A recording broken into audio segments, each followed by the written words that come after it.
I'm Judge Reinhold. I'm Major Tom. I'm no internet named Anthony. Damn it. Great. And we're back with the Dead Perfect Blend. Back from the dead. And we're going to be reviewing Ready Player One in a timely fashion. Yes, I'm pretty sure there's already 1,000 of these out there already, but I haven't listened to them, so, you know. It's new to you. It's new to me. Yeah. So I asked all of the men drinking coffee whether or not they wanted to review the movie, and they said yes. And I asked them to write down thoughts. And it's always tedious to do that, so thank you for doing it, guys. No problem. Anything for you, leader. Well, let's just get right into it. Our story begins with an off-kilter angle and the microphone emerging from someone's coat. I feel this is an interesting introduction, followed by Van Halen's Jump, and opening to the post-apocalyptic hellscape of Columbus, Ohio. Shortly after that, the pizza delivery via drone happens and it establishes that this is the future. Yes. Do you guys remember when Amazon was going to do drone deliveries? They're not still working on that? They gave that one up? I think this movie torpedoed it for them. Gotcha. Yeah, I thought it was still in the works. So I have a note. Mm-hmm. Already? Okay. Yeah. No, this was before. I Judge jumped the gun a little bit on me. I had a note before I watched it. It said, haven't watched the movie yet. I'm so grumpy about having to watch this. All right, continue on, Judge. Sorry. I also had a note prior to the movie starting. Oh, okay. Sure, go ahead, Tom. And my note prior to the movie starting was on the food and drink choices I had while I was consuming this media. And I had a bowl of black bean soup and a can of sparkling lime water, and that may or may not have influenced my enjoyment of the movie, positively or negatively. We'll wait and see, but just laying that out there, that's what I was working with. Cool. Man. I have a note, too. I like doing these notes beforehand. Mm-hmm. I read the book, so. Yes. I also read the book a few years ago, so it's not fresh in my head, but... I think I read it about a year ago, so. Anthony, did you like the book? I did, actually. I seem to recall you recommending I read the book. I felt like it was for you. Yeah. And it was. My recollection of the book was that it made me mad, but at the same time, it was a page turner. I wanted to see what would happen. It definitely was a page turner. I wanted to see what would happen next. I'm kind of lying a little bit. I didn't read the book. I listened to the audiobook. Oh, who read the audiobook? Was it Will Wheaton? It was Will Wheaton. Yeah, it was. Okay. Oh, God. I thought that was a joke. Nope. Not a joke. He did a fine job, I felt. We've had our disagreements in the past, me and Will, but I thought overall he did a fine job on this one. Good. All right. So anyways, Judge, I'm sorry. The pizza delivering drone. The camera pans and we see multiple people looking the fool with their VR headsets and their trailer park stacks of trailers. Yeah, you saw the stripper lady, right? She was like a stripper with a VR headset. Did you see that lady? I'm not recalling her. She's not in my notes, and a lot of this movie kind of flew out of my brain as soon as it was over, to be honest. So then Wade, the main character is Wade Watts, right? That's his name. Percival. Yes, that's his in-game avatar name. Which I'm sure I'm going to do this to the point of nauseum, but in the book that's played for laughs. They do not mention that's a funny name in the movie, which irked me. What's the joke? It's that he spells Percival with a Z, and it's like that's real lame. They play it for laughs in the book. It's lame that's his name, or he like made it when he was younger and he can't change it now, kind of thing. Yes, both. Oh, okay. I got it. He made it when he was younger. He thought it was cool because it had a Z in it, but it's not cool. Can't you just make a new? Oh, I don't know the rules of the Oasis. So, anyways. Wade was given he was narrating. He was like explaining giving some of the exposition, right? Mm-hmm. And I wasn't really listening to him. I was kind of like falling asleep already. Oh man, I bet you had no idea what was going on for the rest of the movie.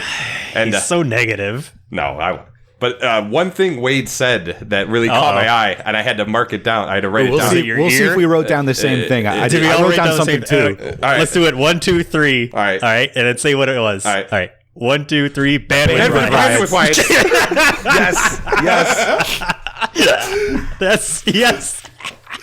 So, Tom, did you write that down? I did, yeah. I totally wrote that down. I couldn't hear. It was so in stereo, I couldn't tell who said what. I also wrote down that my black bean soup was too hot. Ooh, bad. So I don't want to get caught up like for too long at the beginning of the movie, but like we all wrote down bandwidth. Whatever the bandwidth riots are sound really intriguing to me. I had right next to it possible sequel. It's a prequel. It's like the Clone Wars. It would be a prequel. You're right. Yeah. Like what could it possibly be about? I think we all know. Comcast. You ever live in a house with a couple of folks? Try and download your Spotify. It doesn't work. Bandwidth riots. Yeah. Internet's gotten to the point where people riot. My throughput, it's not where it should be. Oh God. So yeah, he talks about the bandwidth riots, and they go into the Oasis, right? And well, first, okay. Wade explains the world is a hellhole, and everyone spends their time playing video games. And I have a note here. Yeah, is this the future or 2018? Zing. The name of the video game is Oasis, right? And we like fly through the Oasis. The first thing we see is Minecraft. Yep. I noted. First thing. Yeah. They know where their bread is. Spielberg knows where his bread is buttered. Let me tell you what. Oh, why is that, Anthony? Because I have a different take on this. You got that hot Minecraft dollars. Oh, my take was like Minecraft is already out of date. It should have been Fortnite. You're right. And so, what's the deal with all this? Like, I have a note here. Apparently, in the future, there's no intellectual property laws because Batman's there too. Like, yeah. Do you think people paid to have their stuff in the movie, or like this is all just like fair use and Spielberg got away with it? Here's my thought on this. This brings me to like one of my larger points in this movie, because this is like a perfect transition for this. Like, we have the first like 5 minutes of the movie of just like the narrator talking at us, right? He just like talk. And then like immediately we're thrown into this world where there's just like a ton of licensed characters, and then like then a race for some reason, right? So like they either like way over explain everything or way under explain everything. Oh yeah, I think we'll get into that. I think. Yeah. It's funny you mention that, because that's like a criticism that they level against the book. I was listening to a podcast run by Mike Nelson. Okay. And it's like a book club, and they talk about that very thing. It's like sometimes he just goes on for pages describing a video game, and then other times he just kind of like glosses over like big points. Right. Yeah, and they did that in the movie too. Mm-hmm. I have a larger philosophical dread that I just picked up from this movie about the future that I'll probably wait till the end to talk about, but all of the licensed characters plays into that heavily. Yeah. I think we all might have the same. too. I think we all might have the same point here, but that's okay. We'll get to it closer to the end, I'm thinking. Yes. So I have here, we're introduced to Wade's avatar inside of the Oasis, who looks like a cross between the infamous Justin Bieber and Zell from Final Fantasy VIII. Oh, he did look like that. He does look like that. You're right. Also, Wade in real life looks like Andy Samberg, and it was driving me crazy the whole movie. He does. What did you have, Chris? Oh, I just said that he looked not cool to me.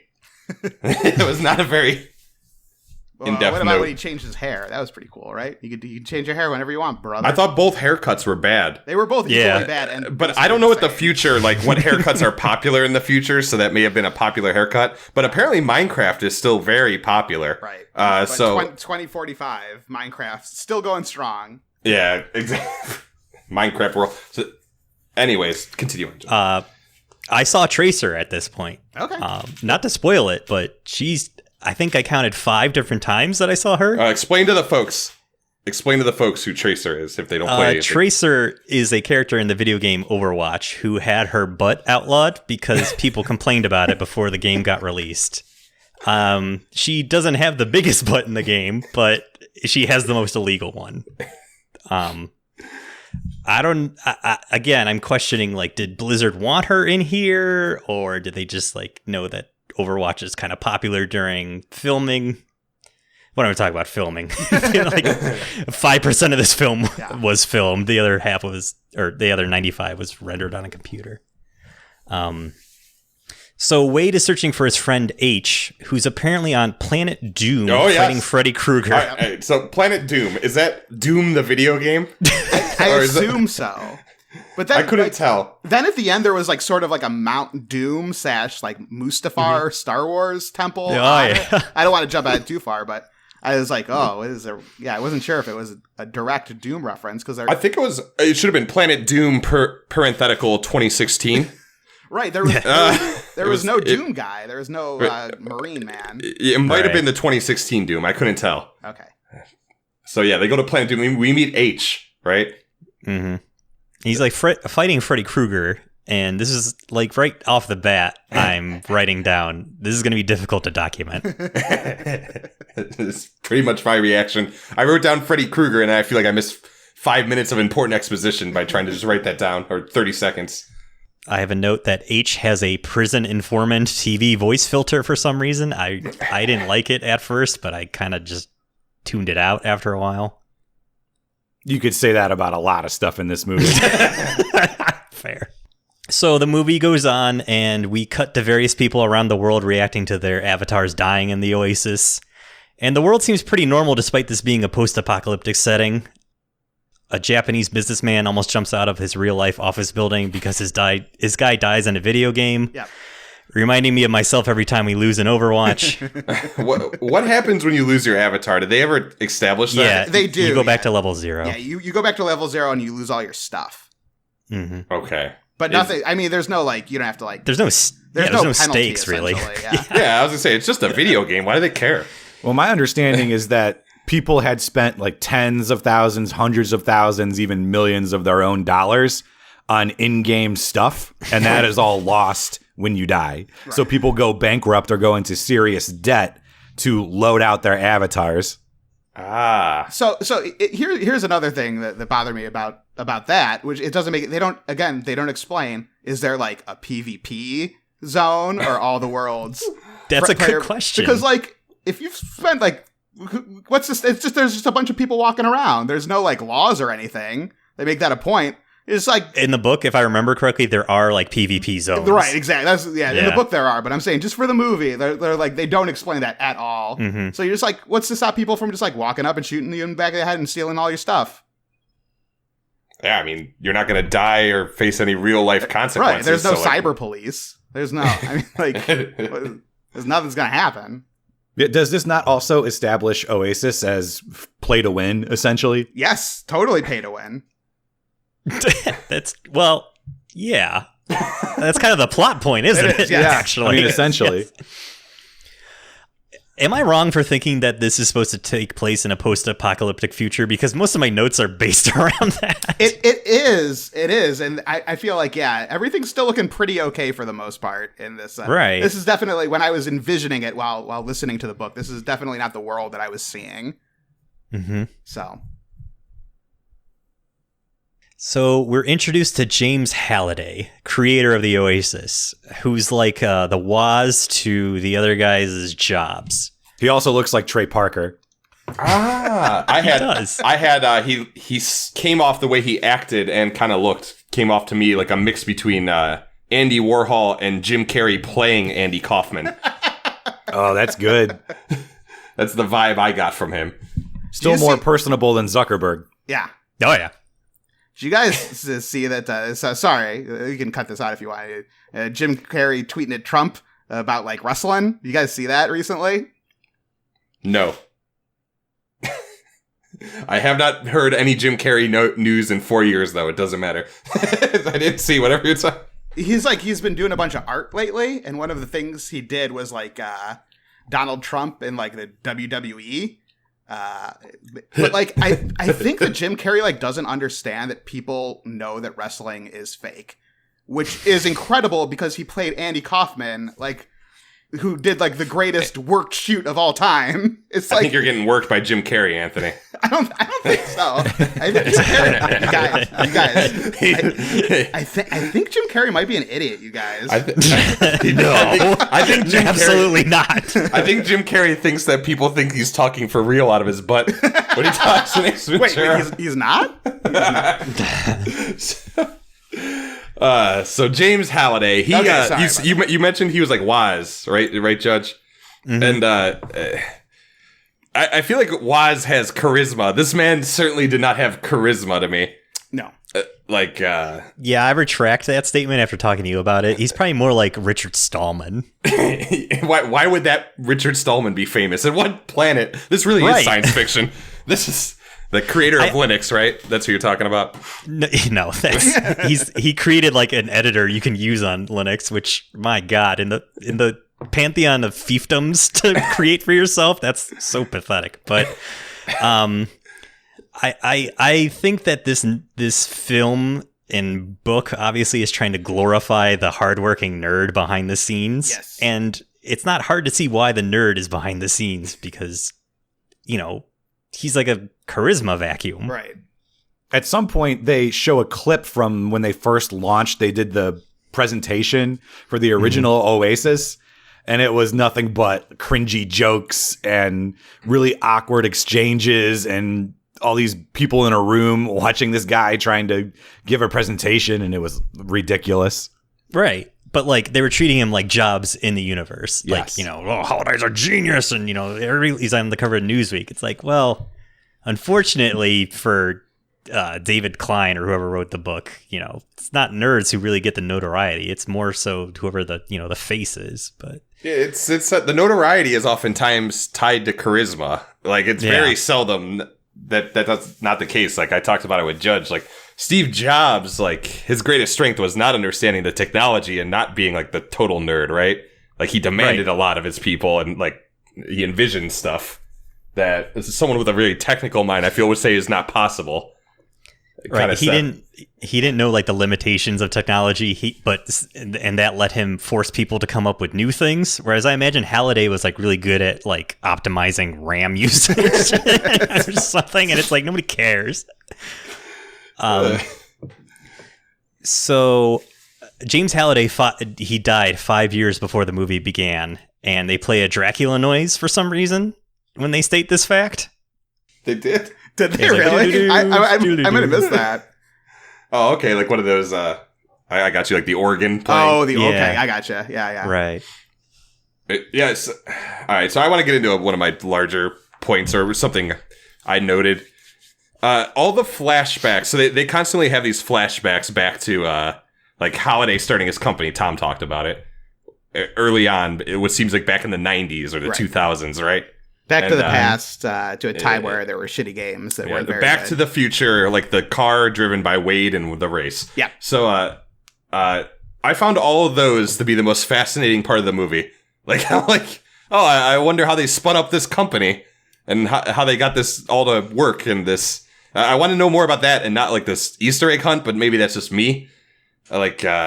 It seemed like that was the true American capitalist story. I was I'm 100% with you until a point that I'm sure we'll talk about later, and I'm not sure that I want to spoil right now. Yeah, I turned on that opinion in Act 2 and 3. But. Yeah. Early on, I was very excited about the two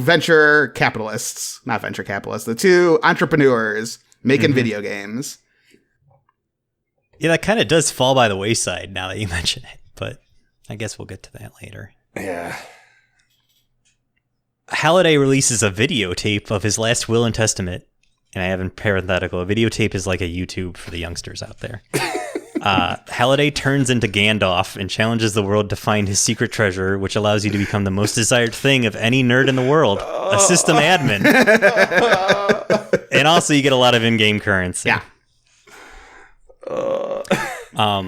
So you're going to be hearing us use the word Gunter this one time and then never again. And Gunter means egg hunter. Egg hunter. Yes, the keys to this grand prize are Easter eggs, and people hunt them. Mm-hmm. And the first challenge is a big race, but I believe in the book it's to play and win Joust. It is. Yes, they first have to go through a Dungeons and Dragons adventure and then play Joust against a lich. Which I found to be awesome, of course. I can see why they didn't do that. Also in the book, they go to school in the Oasis, if I recall. Yeah, and that was one of my comes up. Yeah, one of my things about it that kind of made the movie feel a little hollow for me was like there aren't really any stakes to winning the Oasis. It's just like, oh, you win control of a video game. In the book, it's like, oh, you know, like people like live and work and learn in the Oasis. Like it's like kind of like a big deal. There's a reason to be there in the book. Right. I'm not saying the book's good. I don't want to be that guy.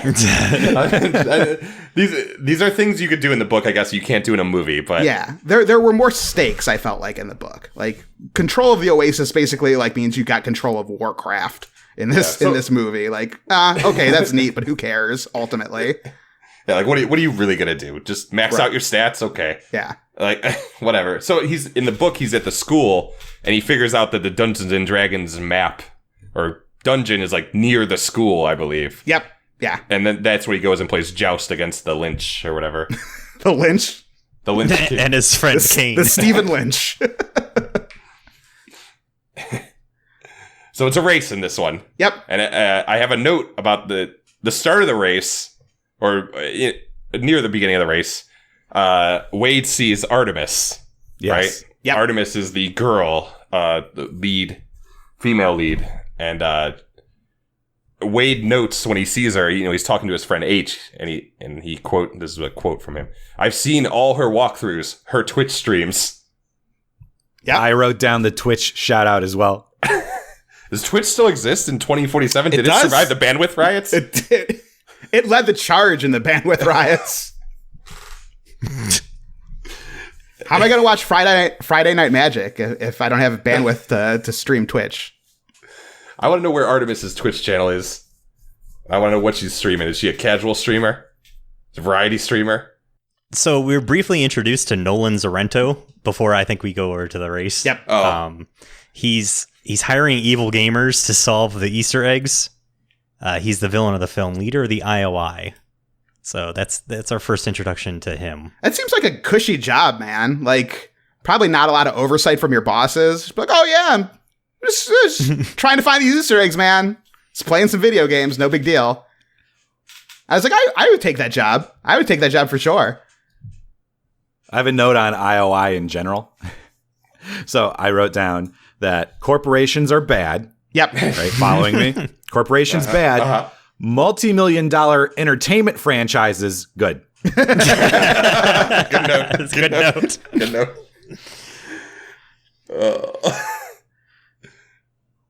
We're at the race, and H makes fun of Wade's hair, calling it a something about Mary hairdo. Ooh, I noted that too.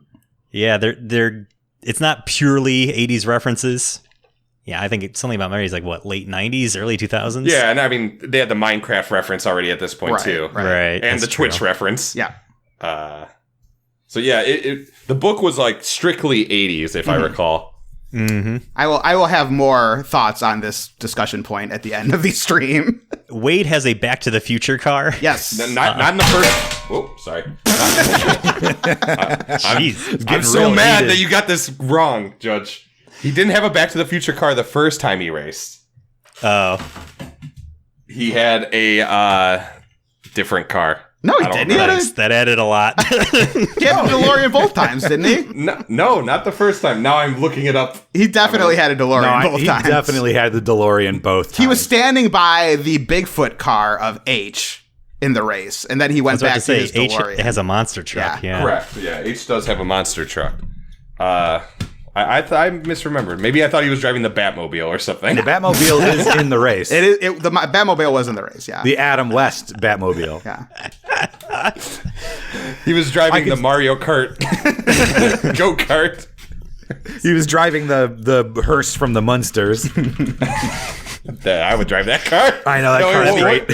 What? I can't think of anything better to drive. The Beverly Hillbillies car. That's a good one, too. The grandma on the roof. So it's at this point in the movie where I was coming in, I was 100% in this movie's corner. I was rooting for He it. drove the Knight Rider car. Was it really? Yeah, in the book or in the movie? No, in the movie the first time through, he was driving the Knight Rider car because I remember seeing the dumb late LCD thing going back. Yeah, going back and forth. I'll take your word for it. All right. Anyways, I was rooting for this movie hardcore going in. It's at this point in the movie where I'm 100% out. I am. totally disengaged. I'm not interested. At this point? At this point, during the race, I'm like, Wow. no, I'm out. Yeah, I'm like, I'm shocked to hear that, Anthony. I'm like, this You movie is usually like dumb. it. I hate it. At this point, You're like a contrarian pretty consistently. Okay. I figured that you'd be like, oh, yeah, this is great. nope. No, at this point, I am 100% out. I'm like, all right, I was rooting for this movie. I came in. I was in this movie's corner. I appreciate your honesty. I wanted to come in and tell all you guys off for being too harsh on a fun movie that was just trying to have fun. Nope, I'm out. I'm totally I out was okay at this point. I Okay. was totally okay. What set you off? It's just one of my problem with this movie in general, and I'll get into it now. Is they don't pay off any of the references, right? So Oh, yeah. they just like it's like, oh hey, look, it's Blanca's over there. Well, he's walking away now. Cool. oh, I've got a holy hand grenade now. Oh, I'm just gonna throw it. It explodes. Like I didn't have to count to 3. I didn't have to do any of that stuff. Yeah, but so like Anthony, it becomes like visual confetti. Like there's just like I couldn't understand anything that was going on. Like everything is just like jumbled up background noise, and there's like a bunch of references, but nothing really sticks. Like nothing like gets me pumped up. Like even stuff that I should be excited about, like, oh cool, the Knight Rider car. I'm like, oh, was that the Knight Rider car? Maybe, I don't know. What's going on? There's too much shit going on. when you see Blanca, I think to myself, oh yeah, there's Street Fighter V DLC out that I could buy. Mission accomplished. What were you going to say, Judge? Anthony, I agree with you 100%, but I don't. It's so early for me to like lay into Sorry, it. So I couldn't help myself. You're fine. I wanted to know why. Okay. So I actually start to enjoy the film later on a little bit more, but at this you point, and I had like the opposite. I had the way opposite. Okay. Way opposite of that. I sort of like I learned it. I'm just like, all right, I'm gonna be here for another hour and 45 minutes. Like strap in. Like I could either choose to have a bad time or try and have a good time at this film. I was way opposite. At this point, I'm like, oh, how did they spin up the Oasis? How are they going to figure out the first race? You know, how's he going to figure out this? You had like a toehold at this point with that side story. Okay. And I also like, you know, they have the first race. If I'm getting ahead of you, Judge, please let me know. And he doesn't make it to the finish line. Nobody does. Nope. At the first race, right? Yeah, he gets assaulted by King Kong, and then I started laughing at the idea of a public domain only version of the movie, where Wade has to play against Frankenstein and Pong while Itsy Bitsy Spider plays on the soundtrack. Yeah, and then So he gets stopped, right? And I was like, oh, it's like a puzzle. Mm-hmm. Like I kind of had the realization that like it's a riddle that he has to solve, not necessarily a race. So I was like kind of invested in like, how are they going to solve this puzzle? In the same way if you were playing a game with a similar problem. Mm-hmm. So I was still invested at this point to contrast Anthony. Okay. They go to H's workshop, Wade and Artemis, because Artemis needs her motorcycle fixed, and for some reason it turns homies sized. You guys are familiar with homies, yes, right? Absolutely. Like the little guys. Oh yeah. It's like a tiny little motorcycle in the VR world. And we get a close-up of Artemis's avatar, and she looks like a fish person, or maybe an anime. I had, yo, Artemis look like a squirrel face. That was my note. The one thing I did notice, a lot less anime than I was. I guess I you know. Oh yeah, a lot less Good anime. point. There's basically only like 2 or 3 anime references. Yeah, no anime, no Nintendo. Yeah, no Nintendo at all. No. No Sonic. None of those like console 90s games, right? If you will, yeah, or 80s for that matter. This movie has like the Futurama problem, where it like the references are either 80s or now. Like nothing has happened. Like nothing happened in the 90s. Nothing happened in the 2010s. Nothing happened in the 2020s. Nothing happened in the 2030s. Like everything is either from the 80s or 2018 or it didn't the time happen. of writing. Yeah. And that is what triggered the existential dread I had about this movie. That apparently in this future, there was nothing created worth saving or celebrating or referencing or anything in the course of like 40 or 50 years, to where they had to rely on stuff from the 80s and 90s as the pinnacle of apparently human culture and human creation. And I don't know if that's a side effect of the Oasis dulling everybody's desire for creativity, but it was around the race where I was like, this is weird. Their most timely reference is from like 2015. Oh my God, does that mean that nothing was created beyond then? What happened? Why? Like a dark Why did age of nobody create humanity. anything? The idea is that Halliday he was a child of, I guess, kind of our age. Right. That grew up, right? So he loved the 80s and 90s, I guess. Yeah. Also, he loved that VH1 show, I Love the 80s. He was a big fan of that. He had to have been because he loved the 80s. Yeah. It's impossible not to be. And he loved quizzing people on the 80s Yep. and 90s. Yep. Yeah, I'm with you, though, Tom. I agree 100%. Yeah. My existential dread is from something else, so I'll wait to the end to keep the viewers baited to sit through all this. So we cut to Wade's home life, and we see an advertisement for enhancement to the VR system that everybody uses, and it advertises being able to feel every punch and gunshot in the game. Why would anybody do this? Why would anybody willingly buy that? Wait, so you could feel anything in the game? Well, you feel pain and stuff. Do you feel pleasure? Right. Well, they go into that in the book, but they totally gloss over that in the movie. Well, no, that's a good point then, right? Because if they don't tell you that in the movie, I assume the reason to get that is if you could also feel pleasure. Well, the lady feels his crotch at one point. You just tune out for that one. Yeah, it's implied in the movie. Yeah. I remember And you can at least feel skipping- sensations. Skipping way ahead, I know a character gets kicked in the crotch. Right. Yes. But no, someone also gets gently caressed in the crotch. Missed that. Yeah. There was too much visual eye candy going on for me to notice anything.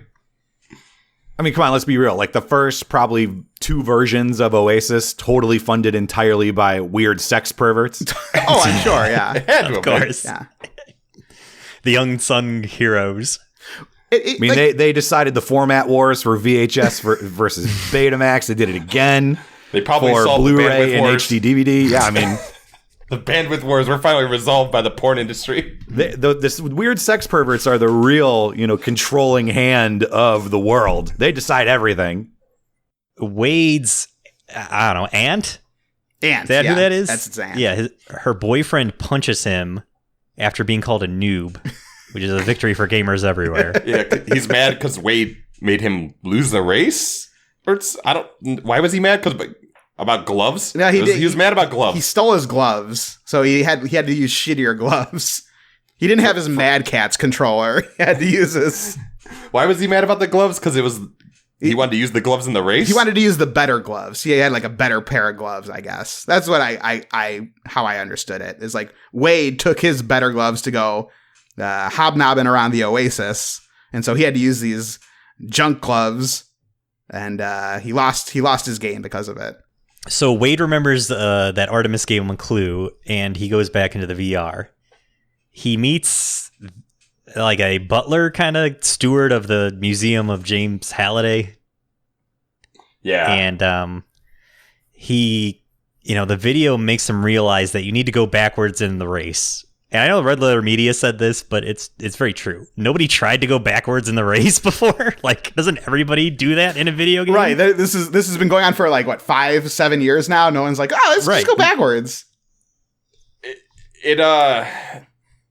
I thought that it was implied in that Red Letter Media thing, not to harp on somebody else's content, that everybody in every video game ever goes backwards at the start of a race and then tries to go forward past the finish line kind of thing. Like when you do a lap in Mario Kart. Right. Not necessarily backwards through, but I agreed. How did nobody try this? Yeah, nobody just got bored one day and screw it, I'm just gonna throw the race, and then went backwards and then discovered that there's a ramp that lets you go past all the obstacles. And also the only reason they even came up with that thought is because they poured through apparently thousands and thousands of days of Halliday's personal journals and pulled out one individual line that made them think to go backwards in the game, which I also have a problem with Halliday's journals, that this crazy eccentric nerd man would have recorded every single intimate moment of his life and then also preserved it as a part of the game for anybody to come and watch at any time. That seems very strange to me. I disagree. That's the most realistic thing about that guy's character. He's too afraid to kiss a girl. I'm a Anthony. That seems like a thing. He's a narcissist who's afraid to kiss girls. That's exactly what he would do. Oh yeah, this whole yeah, I should save it, but this thing is just like a exercise in egomania. Yeah. So that scene you're talking about, Tom, where they go back through the old footage of Halliday's memories. I'm still with the movie at this point. Like, I have a note that's like they did a good job of trying to get you to play along with figuring out the clues. Like, I'm listening to that scene where Halliday is talking to the guy, like listening for the clue that's going to solve the race myself. So I'm playing along with the movie. They got me still. I'm a good trick movie, is what I wrote.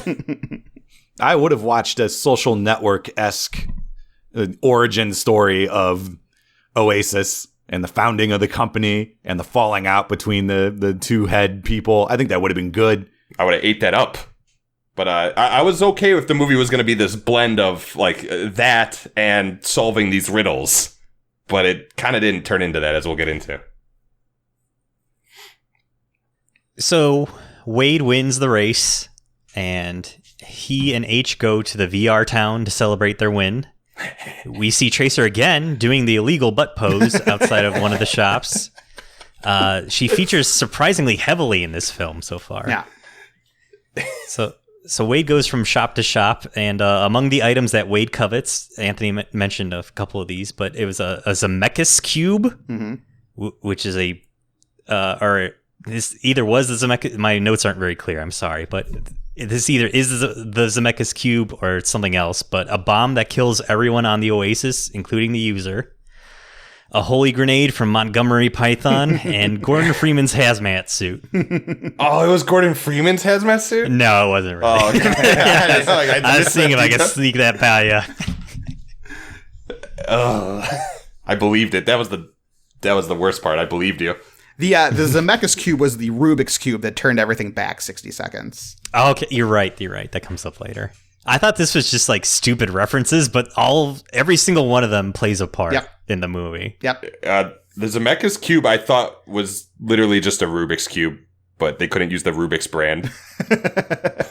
They might not be able to. Yeah. Who knows? Like when they showed it during this scene, I found out later what it was, but yeah. Yeah, I didn't notice it during this scene. And when we get to when it reappears, I'll talk about my note about the Rubik's Cube. So you were really heavy into soup during this scene is what you're saying, right, Tom? Yeah, it was just the right temperature, so I was digging in. Yeah, you're about 15 minutes in, the soup is cooled. You just digging on black beans. I needed my own cool down from that really hot action scene that had just happened, so I was going to dig into some soup. Yep. So we cut to the bad man who meets with someone who calls himself IROC. IROC has the voice of TJ Miller, who was recently arrested by the FBI for making a bomb threat. That guy is in hot water. Oh, yeah. Hotter than Tom's soup. That's right.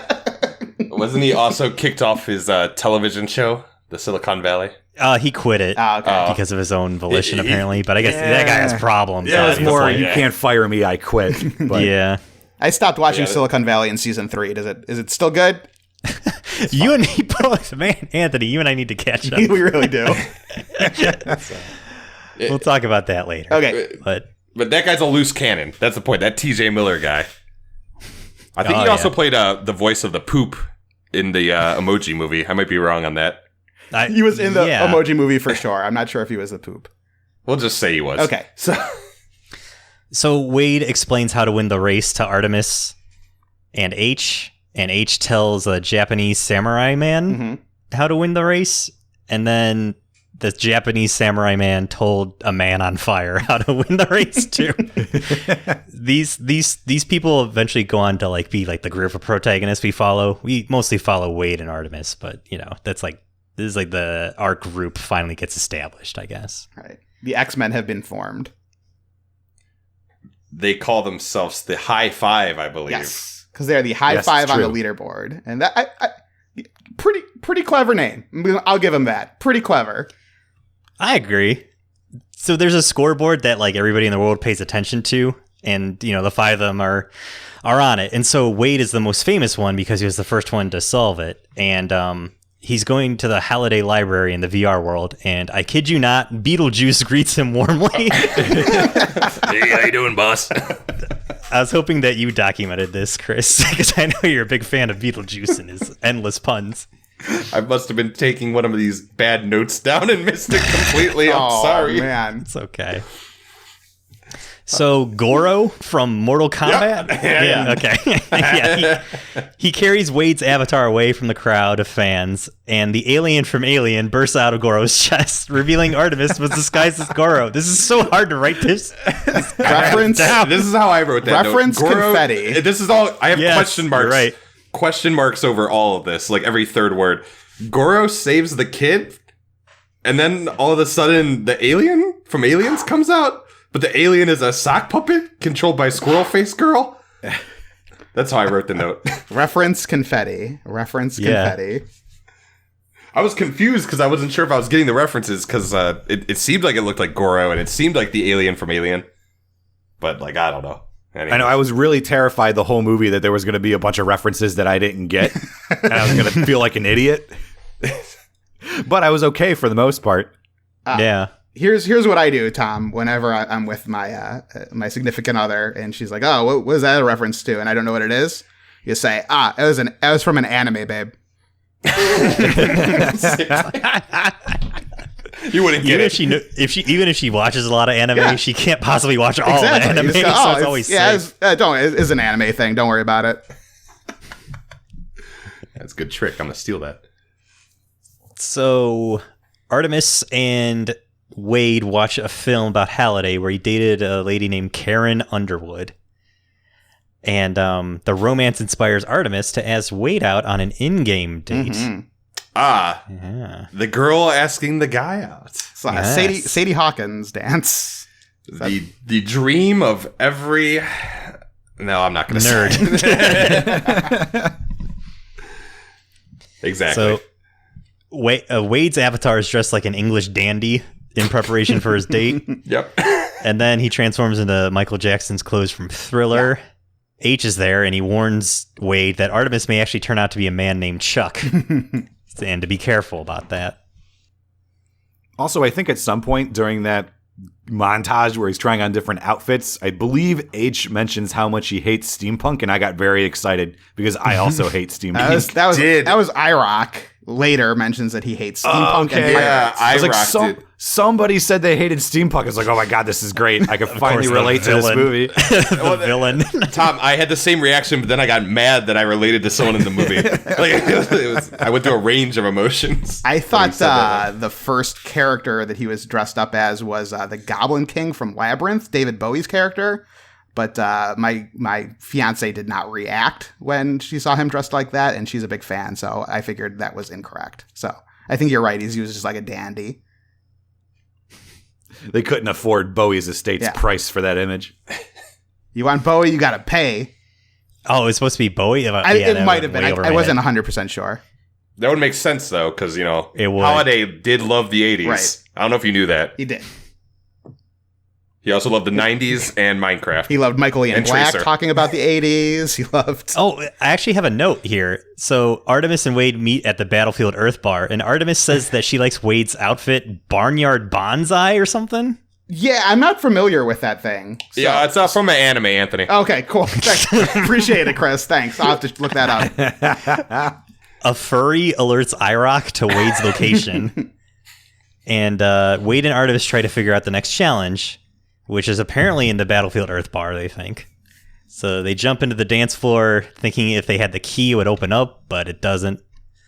Wade then goes into a disco dance to staying alive. Now, this to me... And Tracer again. Yeah. Tracer looks on in this scene. It's wild. This to me is the most unrealistic part of the movie. And I know Tom's going to agree with me here because this Wade fella, he's supposed to be a big 80s counterculture guy, and he turns off New Order to play the Bee Gees. Bullshit, I say to that. They're playing hands down like the best song in the movie during this Exactly, scene. And he turns it off to play the Bee Gees. Garbage. Yeah, that was ridiculous. I mean, I like the Bee Gees, but your point is absolutely valid. It doesn't make sense if he is the true 80s geek that can, name the high school of Fast Times at Ridgemount High or whatever. New Order. I have a note about that. I don't know if you guys can name the high school of Fast Times at Ridgemount High, but I certainly can't name the high school of Fast Times at Ridgemount High. Go on. Yeah. No comment. Thank you. Wade gets horny on Maine. Yep. And tells Artemis his real name. The IOI invade, and IROC laments that the IOI is always in the way, even though he works for them. Wade throws his Zemeckis cube, which rewinds everything back in time 60 seconds.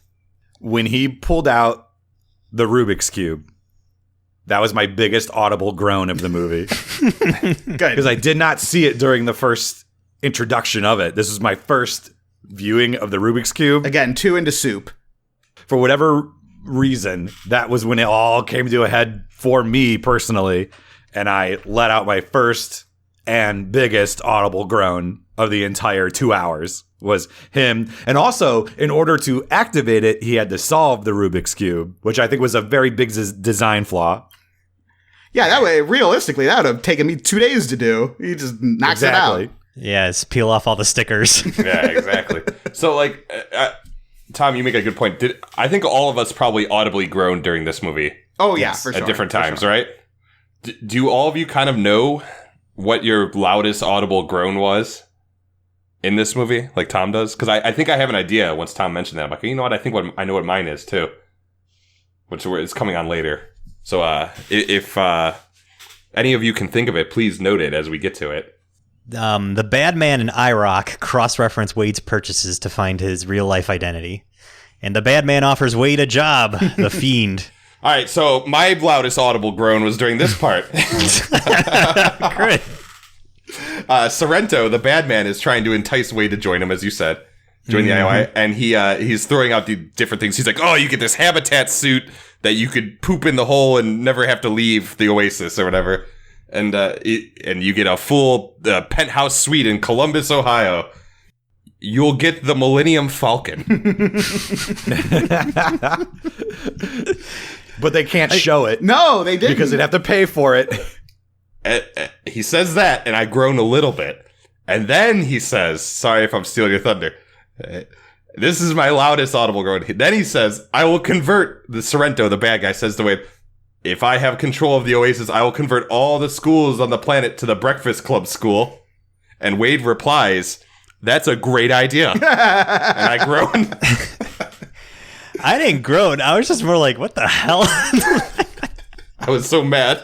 This also contributed to my existential dread about the movie. Because again, if you think about it in a higher narrative sense, there are clearly people living in severe poverty outside of the Oasis. Oh, yeah. And if Wade wins this competition, yeah, sure, he's going to get in-game currency. But people are starving to death. Well, it's also implied that he's going to get some sort of real-world control over the corporation that runs and owns Oasis. So he's going to get control of a lot of money, right? And his first idea, the thing that is like, yeah, if I get control of this, here's what I'm going to do. I'm going to convert all the schools in this virtual reality to the schools from all these John Hughes movies. and that just I got a really tight feeling in my chest. and everything started to go black around me. And then also, I think during that same conversation, Wade gets really offended that the business suit guy implies that he's not a huge John Hughes fan. Yes, I actually... He's like, how dare you infer that I am not a John Hughes fan? That also made me really, really sad. I got a note about that. I have the most notes possible during this scene. This is my favorite scene of the entire movie from it's so bad it's good standpoint. I legitimately enjoyed watching this scene. It's a train wreck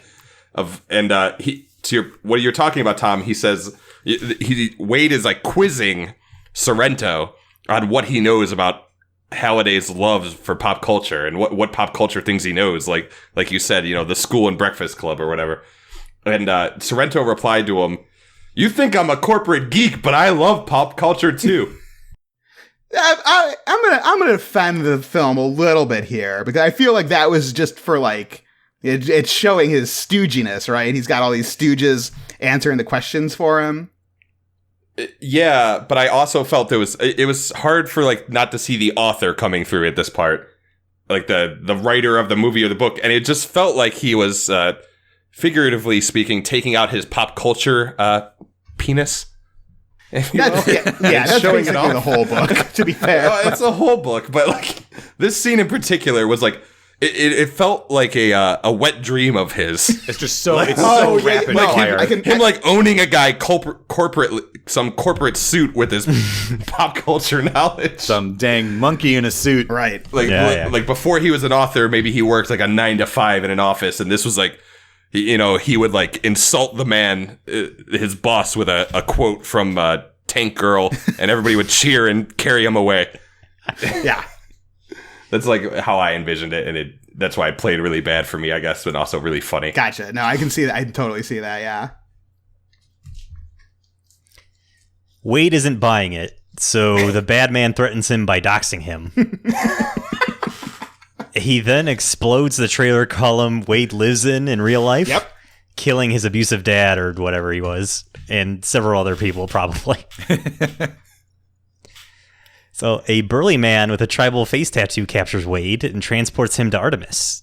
They have romantic dialogue. Artemis has a birthmark, but is certainly no Chuck. No. I have a note about this. And it's a fake note I took right before the reveal of Artemis. I wrote down, "Oh God, Artemis is hideous in real life. What a bold choice and interesting plot development." Oh wait.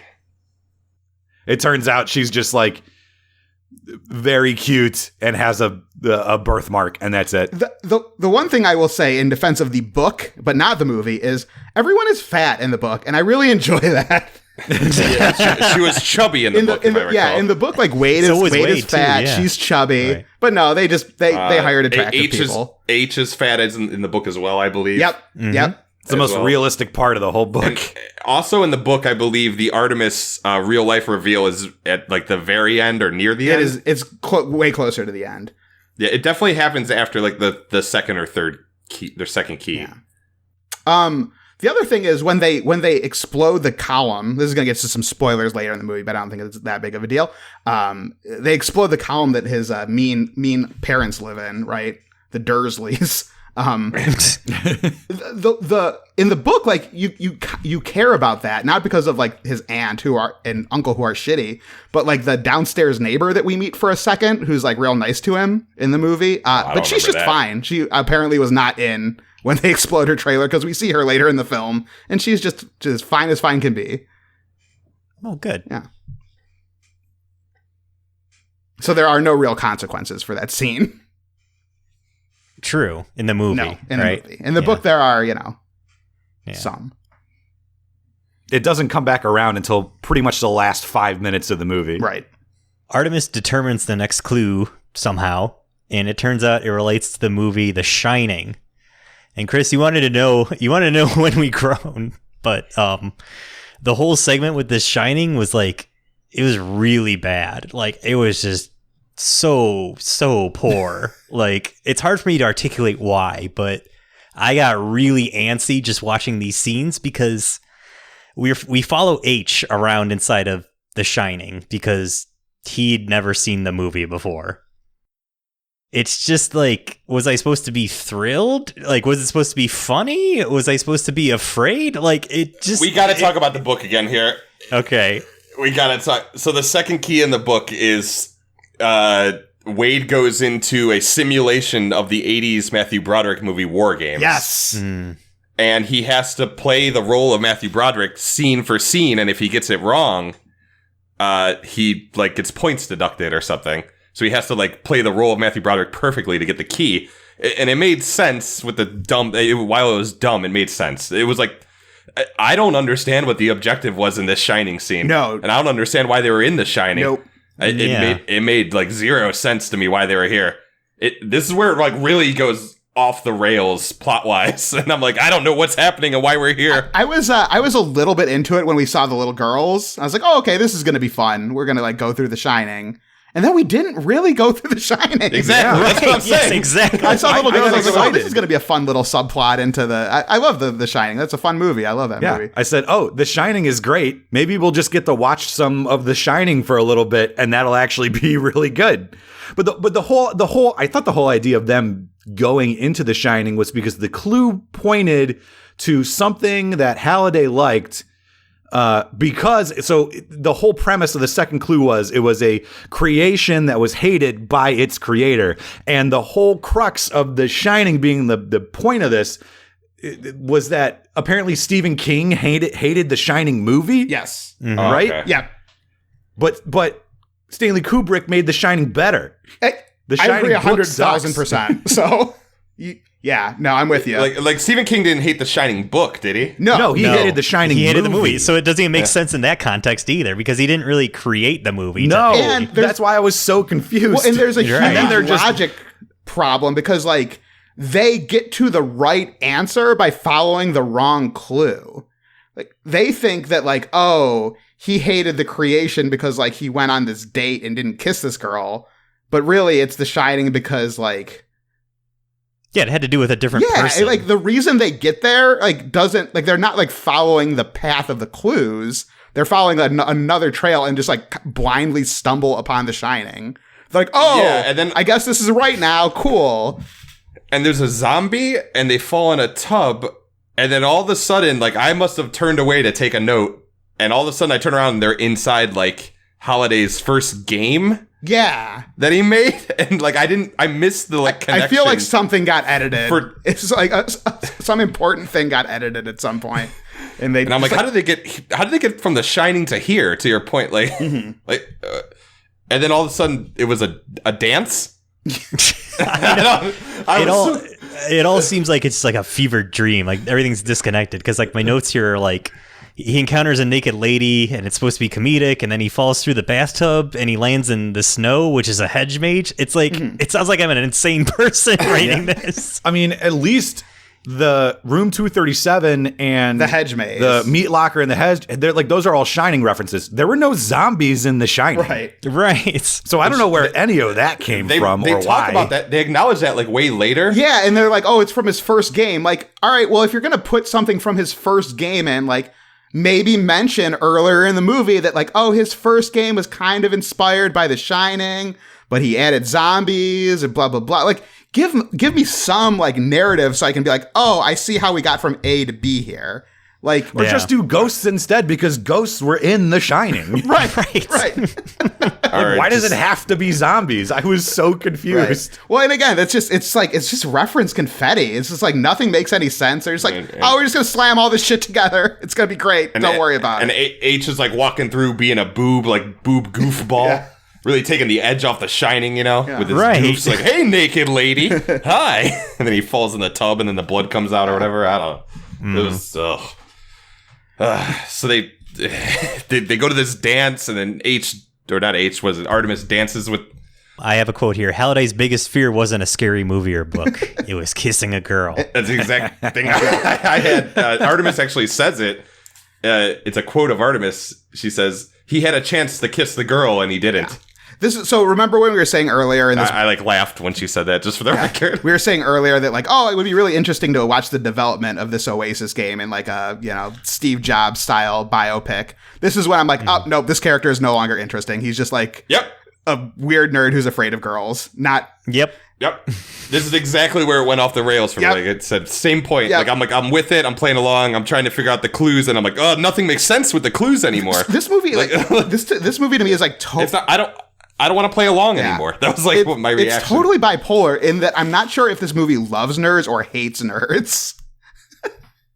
Like it all feels like very like callous and calculating to me. Like all the references, everything. It's just like it everything rings hollow because like I don't know. There's something about the book about like it's got like this sort of like genuineness. Like it's got this love of this late 70s, early 80s. Like sort of cyberpunk vibe, and like the movie just is like it just feels like a bunch of executives being like, oh yeah, kids like Street Fighter, put some Street Fighter in there. Oh yeah, kids like Halo, put some Halo in there. Like, ugh. It feels like Halliday is just like a psychopath who doesn't have any like real interests. Right. It's more like at this point I felt like he was infantile, right? Like he had kind of like the emotional mind of a preteen boy, right, exactly. Like you like can't kiss a girl. It's like, well, now I don't really care about this guy because he seems like so disconnected from what a real person is. Like I could only suspend the disbelief. Right. He so clearly much. has emotional problems, and I'm just starting to feel bad for him now. Right, yeah. Well, and like there's a good narrative thread that could be in there. Like, oh, okay, your best friend is dating the love of, like, got married to the love of your life. Like, that's like a you can work with that. But like he's married to the love of your life because you were too afraid to kiss a girl. Like, Yeah. it just, again, it feels like, very, very childish.